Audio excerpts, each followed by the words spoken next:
আগুন লেগেছে।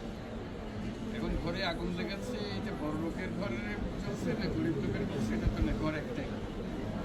এই পৃথিবী পড়ে গেলে সেখানে ধনী দেশ গরিব যে তাদেরকে সেই সতর্কতাটা দেওয়া, এটা ঘর একটা, পৃথিবী একটা। তুমি মনে করো না যে তুমি দুনিয়ার মধ্যে বেঁচে থাকলে আর গরিবগুলো শূন্য হয়ে যাবে, তা এই আগুনে সবাইকে এগিয়ে আসতে, এটাই হচ্ছে ওদের তরুণরাও কিন্তু বিরাট পরিবর্তনের সম্ভাবনার সৃষ্টি করছে।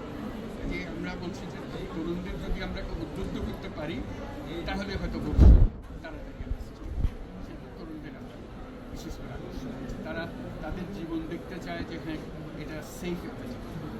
আমাদের তো জীবন শেষ, কাজে আমাদের কিছু পরোয়া নাই, এই কয়েকদিন এমনি চলে যাবে কিন্তু তারটা হলো পুরো জীবন করে আছে। তারা কি শেষ পর্যন্ত তাদের ছেলে মেয়েকে এই জগতে বসবাস করতে পারবে না?